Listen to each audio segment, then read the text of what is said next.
हम आपको बताते हैं किसी अम्ल और लवण की संयोजकता कैसे ज्ञात करते हैं। जैसे आपको हम बता रहे हैं अम्ल का तुल्यांकी भार बराबर होता है अम्ल का भार अपॉन अम्ल के एक अणु में उपस्थित विस्थापनीय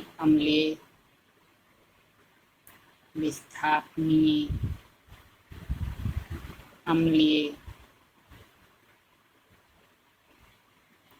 हाइड्रोजन प्लस आयनों की संख्या।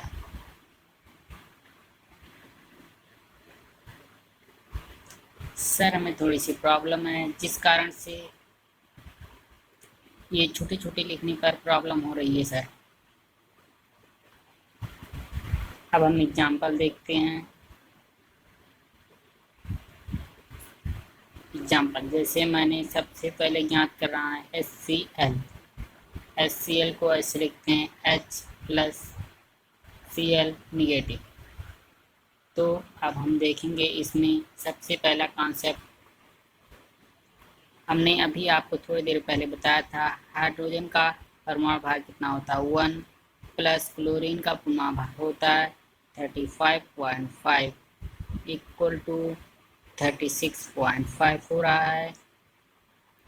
तो अब फाइनली आंसर इसका ये हो जाएगा 36.5 बाई हाइड्रोजन आयनों की संख्या, यानी इसमें हाइड्रोजन आयन कितने हैं 1, यानी इसकी आयन की संख्या 1 इज इक्वल टू 36.5।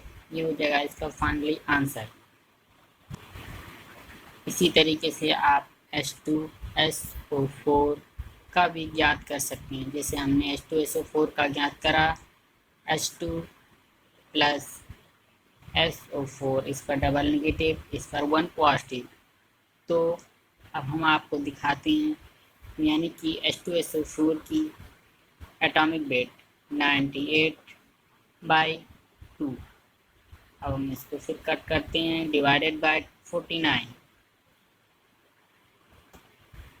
इसी तरीके से हम H3PO4 का भी ज्ञात कर सकते हैं, यानी इसका भी एटॉमिक वेट आता है 98/3, क्योंकि यही इसकी आयनों की संख्या होती है। तो आप इसे कट करके फिर से दोबारा ले सकते हैं, यानी आ जाएगा 32.66।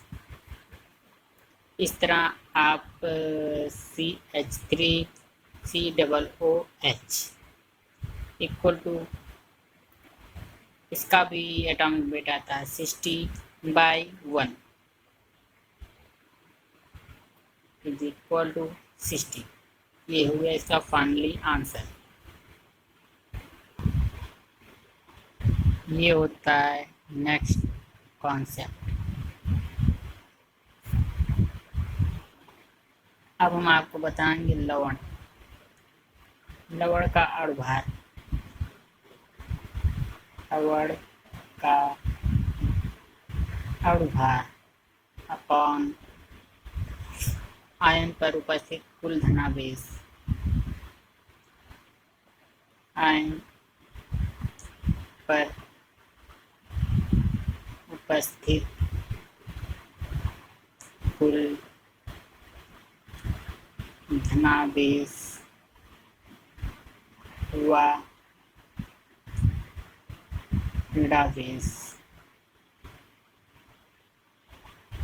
की संख्या। जैसे अब आप सबसे पहले यहाँ पर NaCl ले लेते हैं। अब NaCl का एटॉमिक वेट कितना हो जाएगा 58.4/1। इसका भी फाइनली आंसर आ जाएगा 58.4। बस दोनों कॉन्सेप्ट बिल्कुल सिंपल हैं, इनमें से कोई भी चेंज नहीं करनी है। बस इनके आयनों को ध्यान रखते हुए आप नेक्स्ट कॉन्सेप्ट लगा सकते हैं SO4, यानी हमें इसका वेट भी मालूम करना पड़ेगा, यानी Ca प्लस यहाँ 2 आयन होंगे प्लस प्लस के प्लस SO4 ये 2 निगेटिव्स। तो फिर इसके नेक्स्ट कॉन्सेप्ट यानी कि आपको ज्ञात करने के सिंपल तरीके हमने बताए हैं, जो इस तरीके से, यानी अब हम इसको ऐसे लिख सकते हैं m, इसका भी हमें एटॉमिक वेट ज्ञात करना होगा। जैसे अब हमने इसका यानी कि इसका एटॉमिक वेट 124 बाई आयनों की संख्या 2, तो हम फिर अब इसको कट कर सकते हैं, यानी 6 2, फाइनली आंसर ये हो जाएगा। इस तरह से आप किसी भी एलिमेंट्स, यौगिक, अणु, लवण, आयन, अम्ल सबकी आप संयोजकता या उस संयोजकता की मदद से आप सब किसी का, यानी लवण, अम्ल, परमाणु, तत्व सबका आप इक्विलिब्रियम वेट ज्ञात कर सकते हो। Thank you sir.